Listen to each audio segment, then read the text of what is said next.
Hello, everybody. My name is Jane Gandy, and I am the head of a school called St Swithun's in Winchester, in the south of England. And I'm going to speak to you today a little bit about the advantages of all-girls schools. Now, people in favour of co-education argue that our world, and specifically our workplaces, are mixed gender, and therefore our schools too should be mixed gender. Unfortunately, the reality for women is that our world and our workplaces, while mixed gender, are a long way from being gender equal. Research reveals that on average, men are still paid more, promoted more often, and assumed to be more competent. Gender stereotyping is still common in parenting, co-educational schools, and the commercial sector, with pink and blue toys clearly marketed for girls and boys, and this encourages certain types of behaviour and job aspirations. Parents are 7 times more likely to imagine their sons working in construction and 3 times more likely to imagine their daughters working in nursing. In addition, they are 2.5 times more likely to Google, "Is my son gifted?" than "Is my daughter gifted?" There is a common misconception that boys are naturally gifted, whilst girls are only good at something if they work hard at it. Let me tell you, at St Swithun's, we have some really smart girls. Some are hard workers, and some definitely not so much. Societal expectations and stereotyping affect children at an early age. As young as age 5, boys and girls both believe that girls aren't as good at maths as boys are, even though that is not correct. So why is this?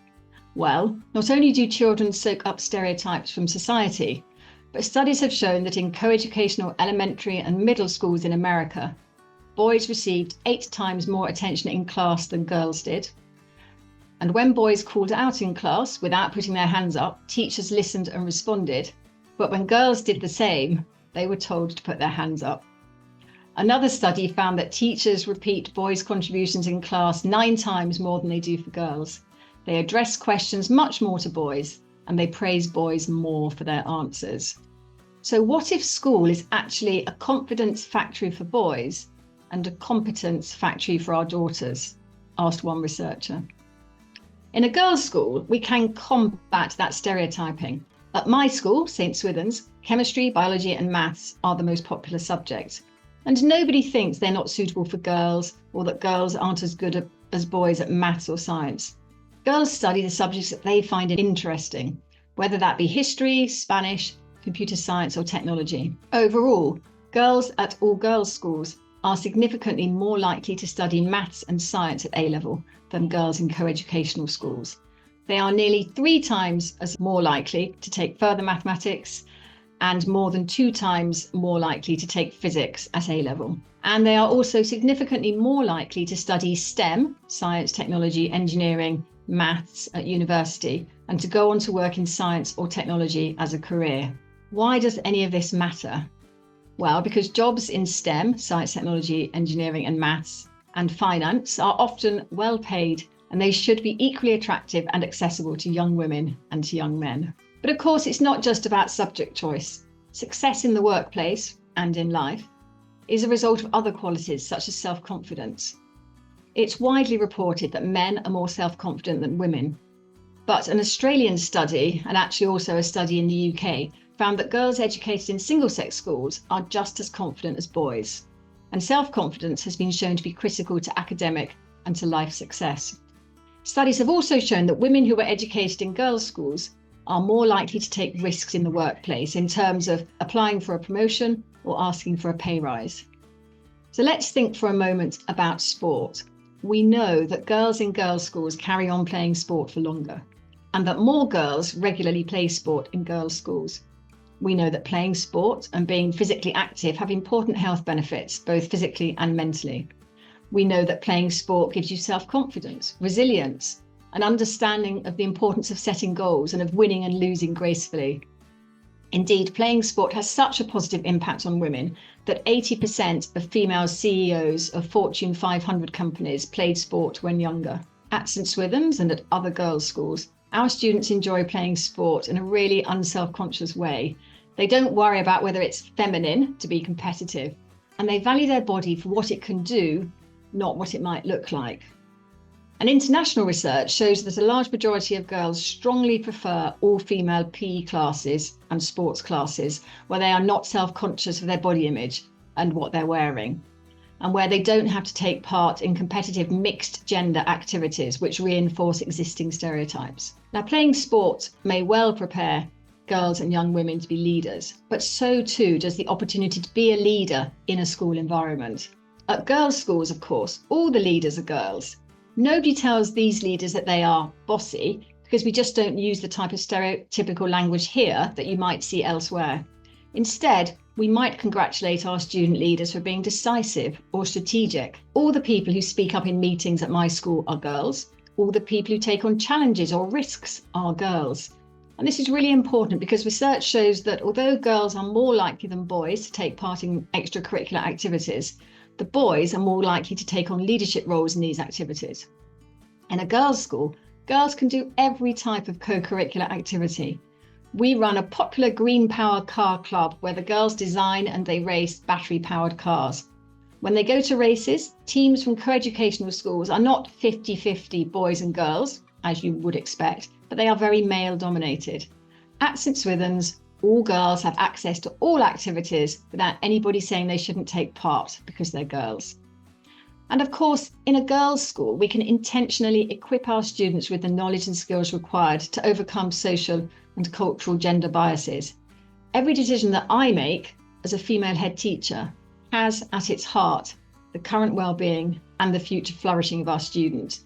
It's so easy for me to select examples of women to inspire our students, or even just select photos of women firefighters, female accountants, female surgeons or scientists to illustrate points that I'm making so that every girl can see the full range of options that should be available to her.